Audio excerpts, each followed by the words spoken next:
true love, and it's touched a lot of people's hearts, and it's just about simplicity of life, and it goes like this. Take life as it comes, friends. Leave well enough alone. Keep a smile in your heart. You could turn any house into a home. The bad times will surely come. That's up to you when they go. And the good times will flourish as long as true love flows. So just let true love flow, friends. See the world with a positive view. Surround yourself with good friends, and the world will change around you.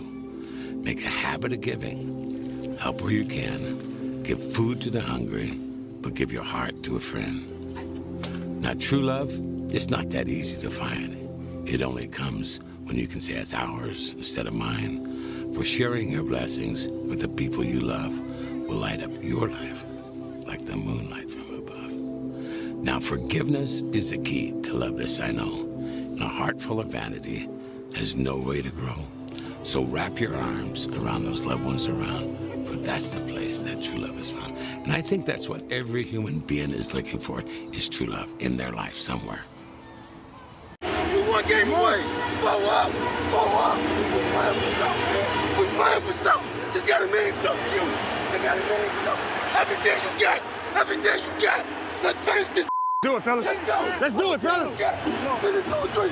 1 2 3. Finish.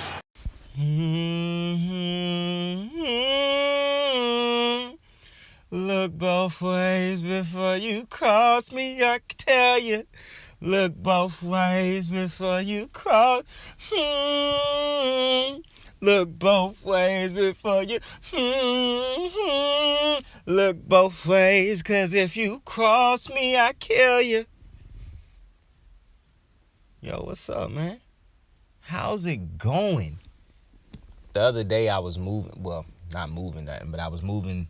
I wasn't moving like my normal job of moving motherfuckers out their houses and shit. I was at my aunt's house moving some things out of her storage thing for her. And my cousin was out there doing her deck.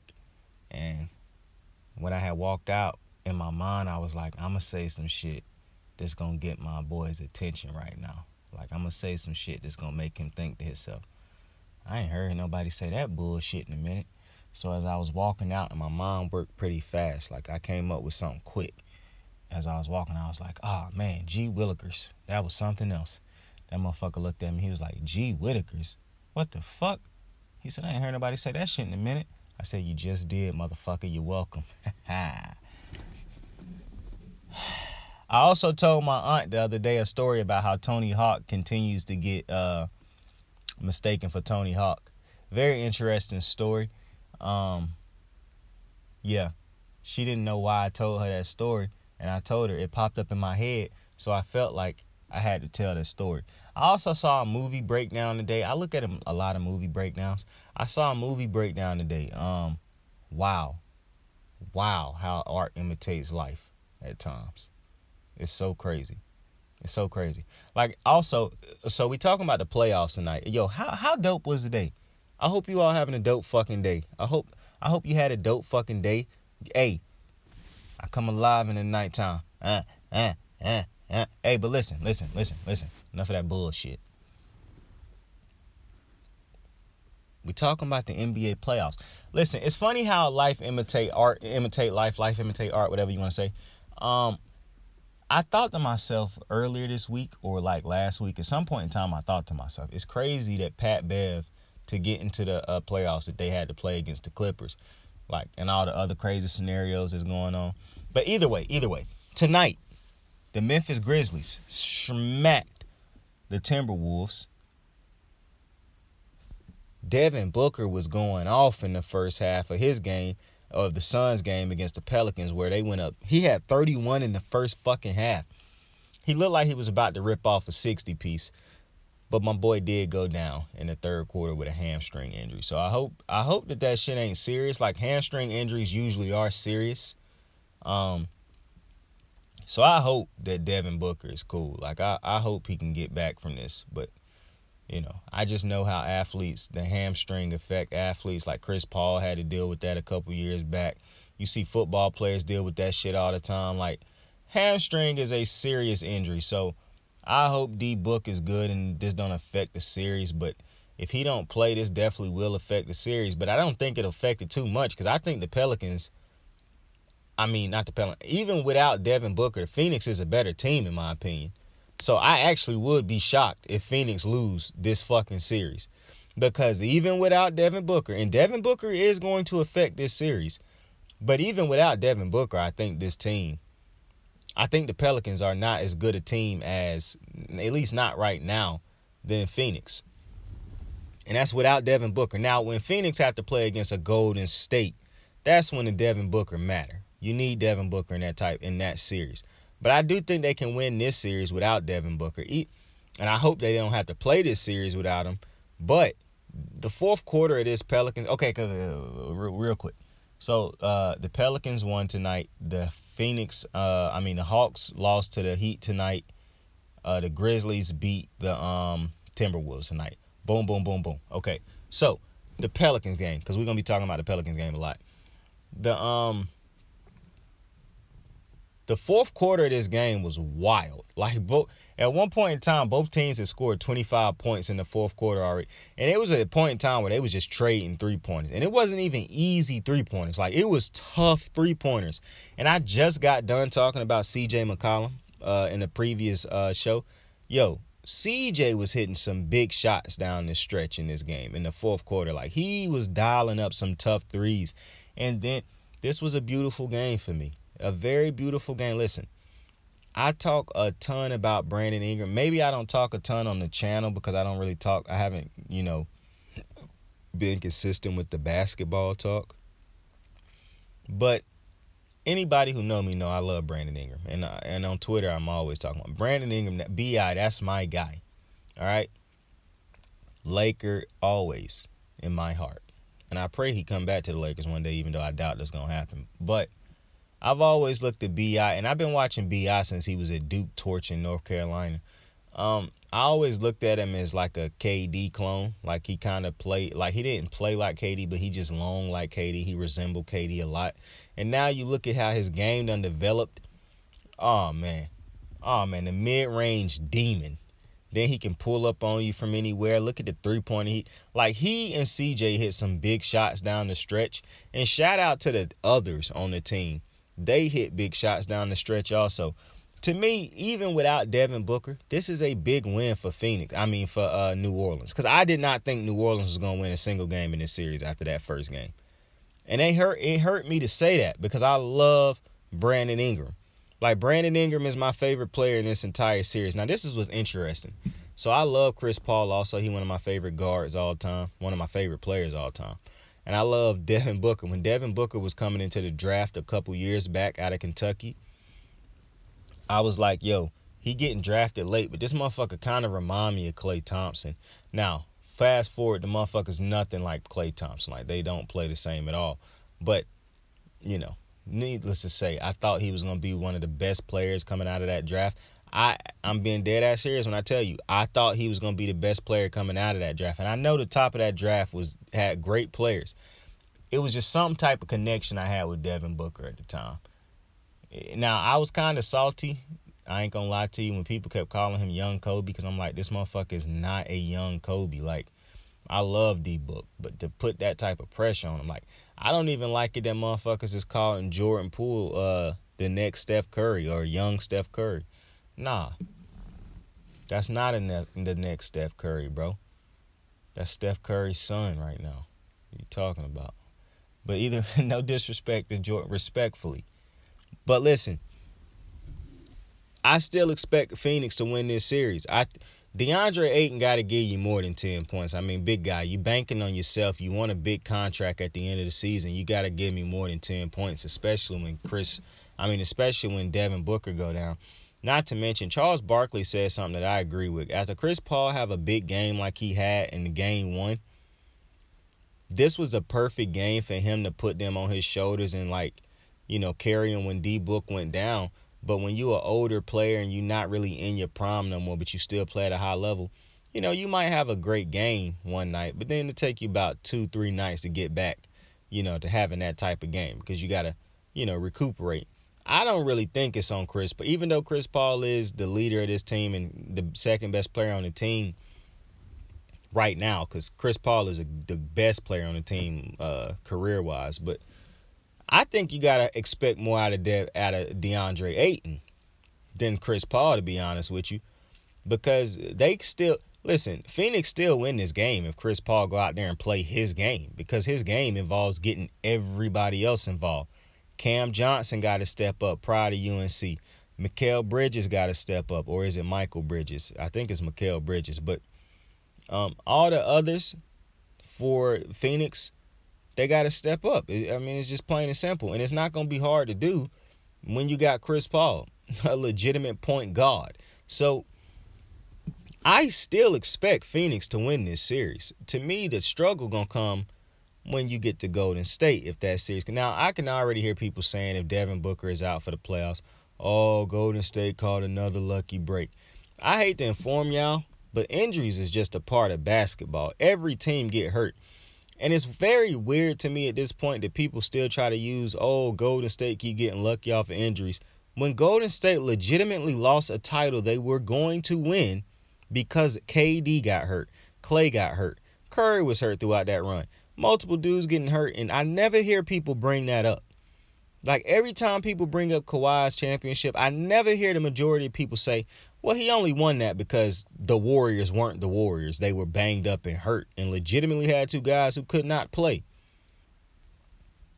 So that's weird to me that y'all keep trying to, or that people continue to try to do that to the Warriors.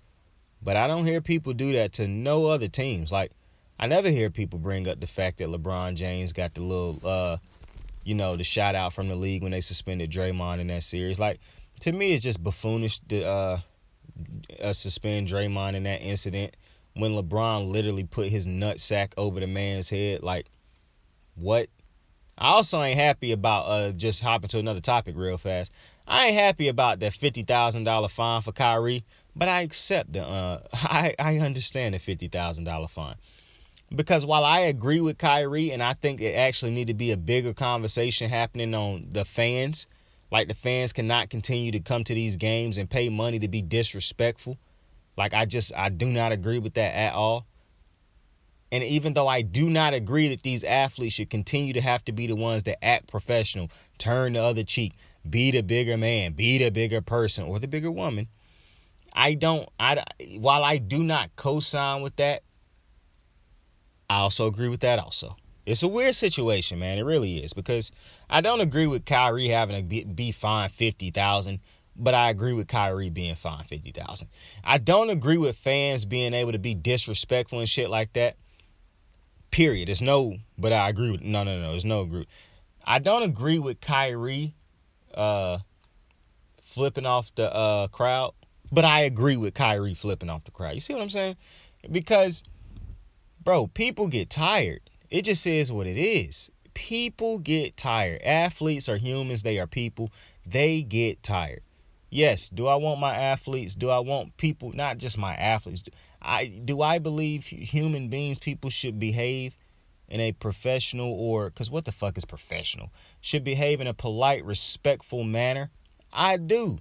But I'm not finna stand here and tell Kyrie, oh, you a bad dude for flipping off a crowd that continuously is disrespecting you. I can't look at Kyrie and say, man, I expect you to be act as if you act like a respectful human being and all this other stuff, and then turn around and accept that the crowd won't do the same thing. I can't have that type of expectation for Kyrie and not have that type of expectation for the crowd. That's insane to me. And that's exactly what's happening right now. Everybody is making excuses and making all these different reasons as to why fans can go around and be ignorant. They can say all this disrespectful shit, and you classify it as, oh, well, they just being fans. That's basketball or that's sports. No, it's not, and it should not be allowed in sports. Like I said, professional sports is the only business where human beings can be disrespected blatantly, continuously, and it's defended. Like, I don't like Baker Mayfield. I think he a real dickhead, and I think he really getting what he deserved right now, because it was always going to end like this. But I agree with what Baker said when he said, I wish I could go into somebody's cubicle and boo them for doing a bad job at their job. Because I say this shit all the time. Imagine if these athletes, or if just human beings, period, could go into your everyday job and boo you, call you a piece of shit, call your wife a whore, call your daughters a slut, call your mom a piece of shit. Just imagine that people could go in there and do that type shit to you just because you wasn't flipping burgers right, or you wasn't getting mail sent out on time, or you wasn't wrapping packages properly, or stamping shit right. Just imagine all that shit happening to you just based off of the all that's getting thrown your way just based off of you not being good at your job, or making a mistake at your job, or not being on your A game at your job. That's what's happening to these athletes, and for some reason people don't view this as disrespect and shit like that, where fans are allowed to act like just straight up pieces of shit, straight up, like buffoons, animals with no home training, no manners, no respect, no nothing. And the athlete's supposed to just take that on a week by week, day by day, night by night basis? No, fuck that. I told you, anytime you see, it'll be completely different. Completely different if this was just fans booing Kyrie, saying Kyrie sucks. That'd be completely different. Come on, we not stupid. We know that's not what's happening. We know that's not the only thing that's happening. And like I said before, you know, Shannon said people want to, Americans keep saying, oh, we better than this, we better than this. Are we? Because I don't think we are, and I've been came to that conclusion and it's not even a we. I don't think people are at this point. And obviously you can't lose faith in human beings, but boy, we're going down a slippery slope, a ugly slope right now.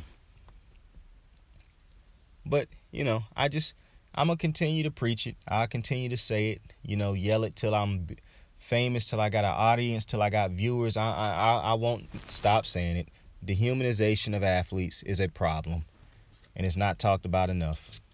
And now that I'm thinking about this also, let's talk about athletes who like to do this. We are talking about the playoffs, and I am gonna get back to the Phoenix and the New Orleans Pelicans game, because that's really the game that we talking about tonight. Quickly though, shout out to Jimmy Buckets. Charles couldn't say it, but I can. Jimmy fucking Buckets, man. What a game from him. 40 plus points. I think he dropped 48 or 45. Shout out to him.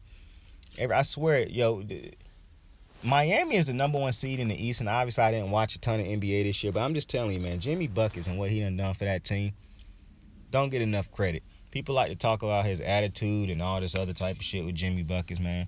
That motherfucker Jimmy Buckets is a bucket. But hold up. Oh, come on, man. Come on.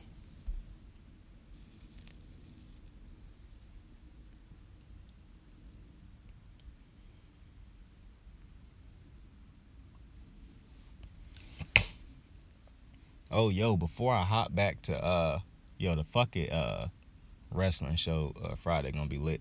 But before I hop back to the Pelicans game, the fucking Phillies suck, man. Just Jesus Christ, bro. I fucking hate the Phillies, man. But back to basketball. So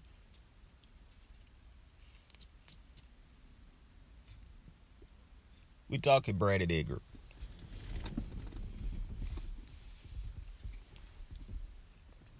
This is a type of game.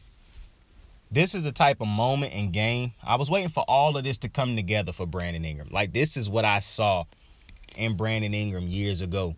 This is why I never wanted the Lakers to trade him. This is why I was willing to just wait on his development. Looking at Brandon Ingram ball out, Caruso ball out, just looking at all these young Lakers, and I done said before, I really wasn't as big on D'Angelo Russell as I was on the other ones.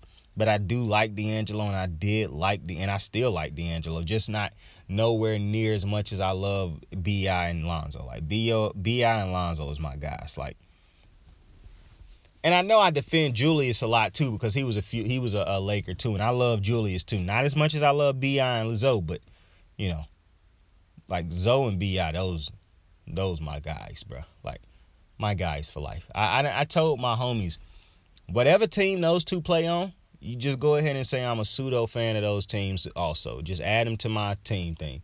because I'm rooting for B.I. and Zoe wherever the fuck they go. Hey, yo, that rhyme. But this moment, the whole moment right now is what I've been waiting for B.I.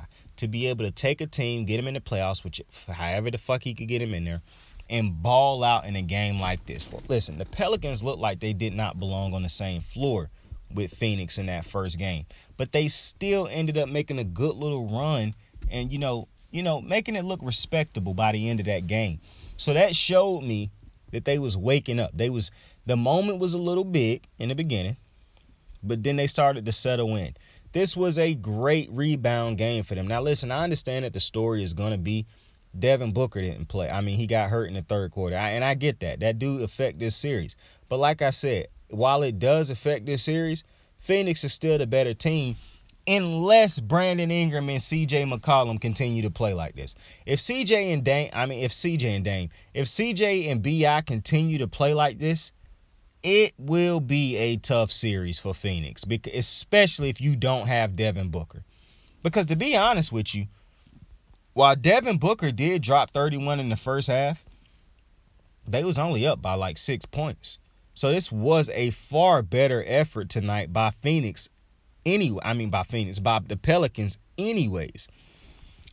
And shout out to Willie Green and Monty Williams, who, they love giving those dudes credit on the broadcast, which I'm a fan of because the NBA loving they black coaches. So I'm never going to be mad at that. But shout out to Willie Green especially, because for your team to come out as flat as they did in game one and to get them dudes rolling towards the end of game one and to come out here and have them ready and get. Now, defense has just been irrelevant for the Pelicans. They played no defense in game one and they played no defense in game two either. But they did enough scoring to win the game. And I'm not mad at that.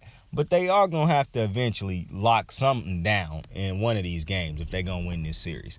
I don't think you can rely on just trying to outscore. Now, granted, every time a team wins is because they outscored the other team. But obviously, it's more than just outscoring the team. And right now, the Pelicans is just all offense, no defense. You know what I'm saying? All gas, no brakes. And I ain't mad at that. But like I said, you will not win this series if it's just a straight up shootout. Because I do believe Chris Paul will be able to get his team past. This would be crazy if the number 8 seed take out the number 1 seed. But I'm expecting Devin Booker will play, even though hamstring injuries are serious.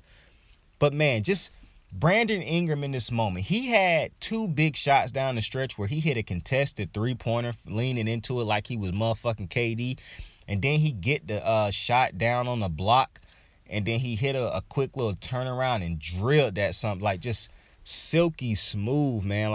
And CJ McCollum was hitting some big contested threes down the stretch. Like I said the other day that CJ to me at best was a number 2 option. But on a great championship team, I thought he could be his best option would actually be to be the 3rd option. I mean, tonight he was making me look very foolish as far as demoting him all the way to the 3rd option. But when Zion get back, CJ is going to be the 3rd option. And that's not bad because having a shooter like CJ as your 3rd option, that's great. Now, I do think they're going to have to figure something out with this point guard position. CJ is a 2 guard, for one. I do not want CJ running the point. Not only that, I don't care who bring the ball up and down the floor. That's not a concern for me. The concern is CJ don't play no defense. And it ain't that CJ don't try to play defense. CJ just not a big enough dude to really affect people too much on defense. And he not really the tenacious defender or the irritant that a Patrick Beverly or somebody like that is, who undersized but still, play great defense. And he nowhere near as big as a Marcus Smart, I don't believe. So CJ really is a liability defensively, which we done known for a long time, which was why I never thought the Portland was going to go too far, because I didn't think you could win with CJ and Dame as your point guards. But with the Pelicans, if they make the mistake in bringing in another guard to put beside CJ that's only a scorer and cannot play a lick of defense, then I'm just confused as to what you're doing. Because to me, what would help the Bulls is if Like the Bulls got Zoe and Caruso, and I do love that. But man, one of those dudes would have been great with the Pelicans right now. And now that I'm thinking about it, the fucking Pelicans let Lonzo walk. So, I mean, Alonzo or Caruso would make a lot of fucking sense right now for the Pelicans, because you have offense. When Zion gets back, he can score. Bi can score. CJ can score. I'm pretty sure Valanciunas can give you big nights here and there scoring wise. You need some defense. You need some defenders. You need some defensive-minded players on this team that can get everybody else committed and bought in on the defensive side of the ball. Listen, we see teams go out there every single night and try on defense. Trying is just not enough at this point in time with lethal scorers like this. And that goes for every league in these professional sports. Players just get better. As we evolve as humans and whatnot and as a society, athletes just get better. It just is what it is. So offenses continue to get better as athletes get better, because all the best athletes for some reason is playing offense. I mean, it just is what it is. That's what's paying. That's what motherfuckers is playing. That kind of rhyme too. But I think the Pelicans, and it's just so hard to see them doing it because this is just not a winning organization in my opinion.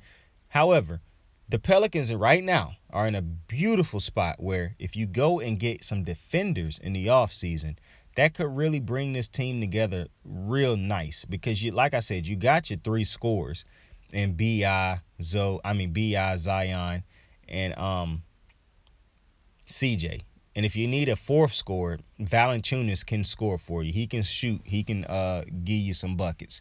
And I'm pretty sure there's other guys over there who could fill that thing out. But you got to go get some 3-and-D guys and focus more on the D, than on the 3 part, because you got to have some guys who can come in here and lock guys down. It's not a single person on the Pelicans right now who I believe can lock up anybody when needed to. And like I said, it ain't that these motherfuckers don't try. It's just they're not good defenders. And I do believe that if you could go out and get a legitimate defensive point guard or guard to put beside CJ, and then go out and get a couple more defensive dudes to come off the bench and probably fill out the rest of this roster, this Pelicans team could be dangerous next year. Because I don't think they'll win this year, but they have the pieces. It's just, how far do they see how do I put it? They have the pieces, but if the front office can't identify the missing pieces and shit, because I can see them going out and bringing over more scores. Like, why? You have 3 scores. I can see them going out and doing that because the Pelicans is just an organization that just seem to be an organization that's addicted to losing. It just is what it is. But it do feel like the franchise's fortunes could turn around, because you was resentful of trading AD. B.I. is a healthier player. He healthy. He is younger, or I think he younger than AD. All signs are saying that AD will not be a better player than B.I. over the next 10 years. Like, it's looking like B.I. will be the better player over the next 10 years, at least in my opinion. Now, obviously, I'm biased, and I try to keep my biasness out of this, but if it is what it is. I don't think I'm being biased on this take. I think I'm legitimately just going off of what I see and what I feel. But, who knows? But I think B.I. is going to be the better player over the next 10 years. And so when he fully get into his prime, it's going to be scary. Because with that height, that wingspan, the release on his shot, the fact that he already could come in a mid-range guard, like, oh man, to me, yeah, I definitely would have took. Yeah, to me right now, the Pelicans, they in a good spot. They in a good spot.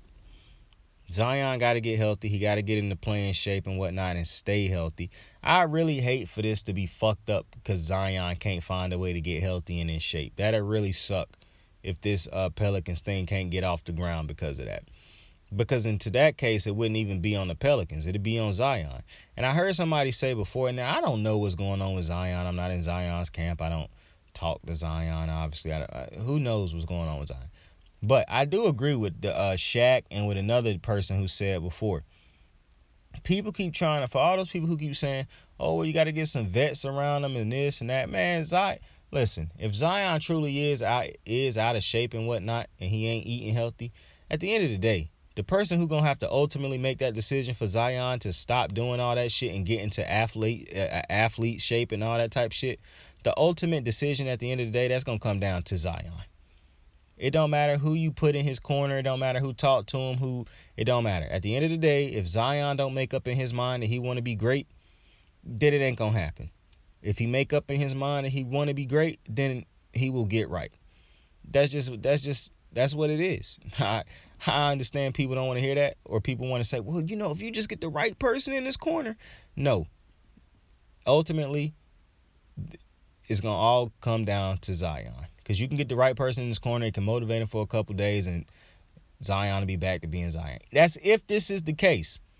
Because, it could. Now, I have seen Zion on the sidelines and shit like that, and he don't really look like, he in basketball shape, but I could be wrong. I'm not finna pile on. I'm going to leave that for other people, but, it would be nice to have him out there right now. That's all I'm going to say. This would be a very interesting series if Zion was healthy. Now, I don't think that the Pelicans would be an 8th seed if they started the season with C.J. McCollum on this team. I think they would probably have been a top 7 seed. Like, they would have made the playoffs. They wouldn't have been under 500. Let me put it like that. They wouldn't have been 3-16. I also don't believe next year this will be a bad team if they can start the season with a healthy C.J., Zion, and Brandon Ingram. And like I said, they got to go out there and get them a point guard. Did Devontae Graham sign with the Pelicans? Devontae Graham is a Pelican, I believe. But I don't think Devontae Graham is a defender. I got to check on that. I could be tripping. But either way, this is going to be a good series. Just because I just like this bounce back from the Pelicans, man. They could have went out there and laid down and, went down 0-2. Bro, the fight that these motherfuckers showed from the beginning of this again, that's great coaching. That's great coaching. And you want to know something I didn't realize? The fucking Utah Jazz, for one, God bless people who watching that Jazz-Dallas series. I'm not watching that series. It's always 2 series in the first round. There's just no shot that I'm watching. Like, I don't even be watching the highlights of the shit. And it's always one of the matchups in the East and one of the matchups in the West. Now, it was a time where it was 2 of the matchups in the East and nobody really fucking cared about watching.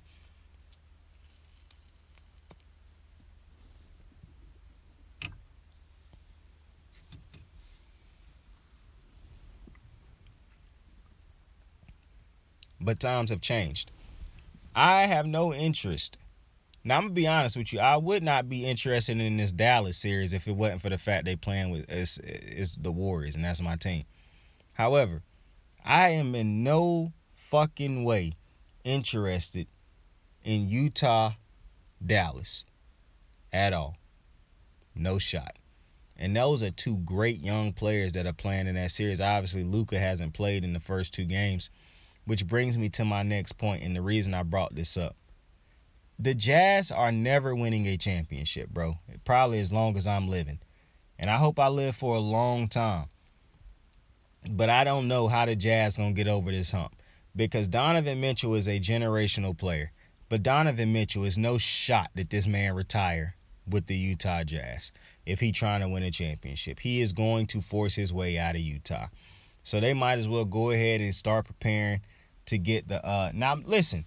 Maybe he stick around long enough to where they can pull off a Milwaukee or a Phoenix Sun type of revitalization to the franchise where somehow you trade for an aging vet who still got a shit ton left in the tank, or Donovan Mitchell just become a Giannis Antetokounmpo type of player. And I just don't see that happening because he is a guard ultimately and he ain't the size of a Giannis Antetokounmpo. I also believe that's going to take Jordan Clarkson was a great addition to this team if this team was built a different type of way, because he a great scorer. He is a great complement to Donovan Mitchell, but he don't play no defense. And a lot of dudes on the Jazz, for some reason, like Joe Ingles, losing Joe Ingles should not make this big of a difference for a Utah team, even though it is. And to me, that's a problem because Joe Ingles wouldn't be this big of a player on most championship teams. And I just think it's a ceiling for Utah. I really do. Because Utah just cannot seem to get the players over there. And they done had good teams and good players. Even while I've been like watching basketball, like Millsap, man, what's that other dude who used to be one of the bigs down there with Millsap? I think his name was Al Jefferson. Nah, that was not his name. That's I'm thinking about. Bruh, for some reason I'm thinking about Al Jefferson and fucking Al Horford for some reason, bruh. But it was another dude on the Utah, bruh. Utah done had great team. They had Andre Karolinko. They had Devin Williams, Carlos Boozer. Like Utah, growing up, Utah used to be one of the better teams. I was watching play against the Kobe Lakers growing up, bro. Watching Williams and Carlos Booz and Karolinko and all them different studs on that Utah team. Loved it. I have not seen a Utah team be nowhere near as good or exciting to watch as that. Mind you, Utah need to change these ugly-ass jerseys they got. With the Utah Jazz, they need to brighten the motherfuckers back up with the pinks. I mean, with the purples, the blues, the whites, the mountain-looking jerseys and shit. This little dark Utah-type colorways and shit is dull as fuck. It's like, I don't understand why Denver's new logo done went with these dark colors instead of the light blues and shit that they used to have. Like, I do not understand that. Like, you could have went with a different look and kept those same fire-ass light blue, light yellow, white colorways. Like, I don't understand going to this dark blue, this red, and this dark yellow. I don't understand that. Like, makes no sense whatsoever to me. But we ain't talking about Denver right now. We talking about Utah. So maybe they find a way, and they've to get a team around Donovan Mitchell. But I highly doubt it. I highly doubt it, and I highly doubt that Donovan Mitchell will spend the rest of his career or the entirety of his career with Utah. I don't see it. Because listen, I want to believe that, it's got nothing to do with a small market. I want to believe that a team like Utah could win because a team like Utah resembles a lot of the Bucks. But I hate to say it respectfully, Donovan ain't Giannis, bro. It just is what it is. Like maybe if the Bucks, if Utah had a Giannis or a KD, or a Curry, a LeBron. Yeah, obviously, we'd be having a different conversation. I don't know if they're going to be able to get that type of player. For one, Utah is not really ever this bad enough to get that type of player. They lucked up with the Donovan Mitchell signing to be draft to be completely honest. Nobody thought Donovan was going to be what he is. It's just like nobody thought Dame Lillard was going to be what he was or what he is. Saying was like the man ain't still cold, but it's Utah fuck Utah fans. I was finna say God bless Utah fans if you believe in that thing, but fuck Utah fans. They is still some of the racist some bitch ass fans. But listen, if you're a Utah fan, dead ass, I really I don't feel bad for you, because you get what you give, but I'm trying to get some nice shit. I'm trying to say something, but I keep the ignorance just keep flowing. If let's say I was a Utah fan, I would be miserable because deep down I would know we probably are never going to win a championship. And that's a cold reality. And I would make sure I don't raise my kids to allow them to be Utah fans because I'm not going to put my kids in a situation where they are rooting for a team that legitimately will probably never win a championship. At least not in my lifetime. So, that's another topic, yo. When you have kids and shit and you want them to be fans of sports, bro, if you a fan of a sorry-ass team, do not force your kids to be fans of your same sorry-ass team just because your psycho-ass won't leave that sorry-ass team and you addicted to misery. Like, if you're a Jets fan and you try to force your kids to be Jets fans, man, you're a real piece of shit. Why would you wish that type? Why would you even groom your child to be put through this type of misery for the next couple decade, 2-3 decades, like you done been put through just because fandom? You want him to or her to be a fan of the same team. What? That's crazy.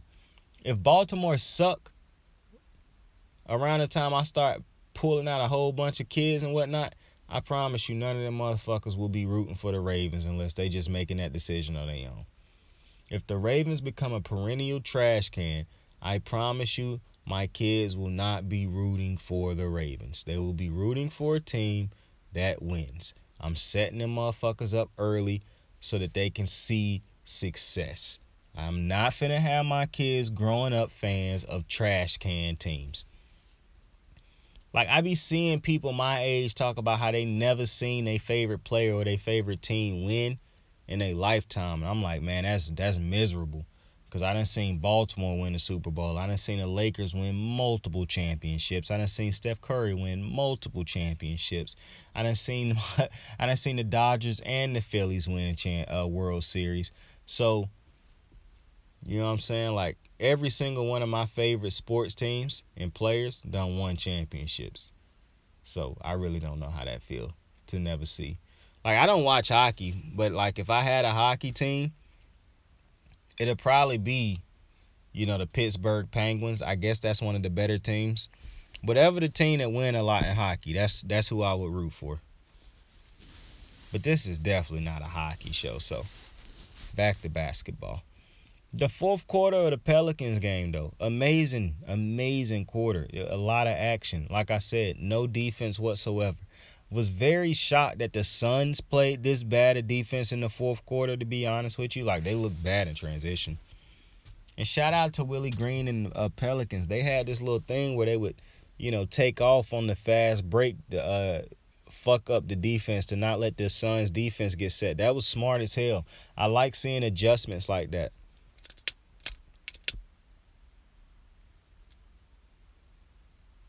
Who play tomorrow? I'm supposed to be telling y'all who play tomorrow. I'm trying to tell you, man, the slides for the last video was real lazy. I'm not denying that. I'm not even happy about them, to be honest with you. But, the next slide, this episode gonna be a bit shorter because I gotta grind out some real, hard work type slides, bro. I can't keep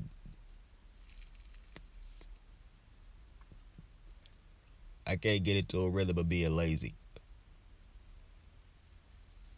Half-assed about slides and shit. I don't like that. You know what I'm saying? Gotta grind hard, even when nobody's watching. Someday, somebody will be. People will be. It's like I told my cousin today. You just gotta hope the right person listen at the right time, and you gonna be fine. But listen, we're gonna be back tomorrow talking about more NBA playoff basketball. It's the playoffs, baby. I appreciate y'all for joining me. My sister made some mashed potatoes tonight, and I went over her house to get some. And I love mashed potatoes, man, but I'm not happy with her right now because the chicken and the mashed potatoes that I ate. Now, granted, this could be on me because I eat everything cold. I'm one of them weirdos who can eat cold food and not have a problem with it. Like, one of the biggest things when I was a manager and when I was a chef at Wendy's, for some reason, everybody loved to make a big deal about the fact that I don't eat food hot. Like, I don't eat food hot because, and for some reason, people thought that meant, oh, well, he liked to eat his food cold. It's not that I like eating cold food, but I will eat cold food because I'm always hot. However, I don't eat food that's like scorching hot off of the grill or off of the whatever the fuck you just cook. Like, I'm not eating food that's fresh off of the fryer or something like that. Like, because when it's so hot that it can scorch your tongue and fuck up your taste buds and shit, what is the purpose? Plus, I firmly believe when you let the food cool down a little bit, the flavors set in a little bit better. And then when you take that bite, or when you start eating it at the right temperature, all the flavors start to accentuate itself. And they start to blend in very nicely. Like, I'm not eating an Alfredo. If I buy Alfredo, I'm not eating this shit as soon as I buy it. You know what I'm saying? Like, I probably roll a blunt and smoke half the blunt before I actually start eating whatever I buy. Unless it's McDonald's, because it's very rare that I buy McDonald's and that shit is like flaming hot to the point where I can't eat it. where it's like I'm trying to take bites and I'm just, it's never that. It's never to that. Which is kind of funny when you think about the fact that I've never went to a fast food restaurant and ordered food that was like too hot for me to actually eat. Well, sometimes at Bojangles when I order their fries, them shits sometimes when they coming right out of the grease, them shits do be like scorching your tongue hot. But either way, I appreciate y'all for joining me on another episode of Kicking It with Saint. That shit was not as smooth as it usually is. Tell somebody you fuck with them. Tell somebody you love them. Have a dope day. Tell your moms that you love her. Saint out. Hey, right out. Got my niggas in the bag blowing white outs. We gon' bump this shit real deep into the night hours. Keep it 199, just ain't my style. Sing the time, staring out the window of the night route. They never ever understood for the most part. Hey, wonder how them niggas treated Mozart. Hey, did they try to put him on the Zoloft? Oh nah, I was penalized for being too alive. I was penalized for being too alive. I was penalized for being too alive. I was penalized for being too alive. I was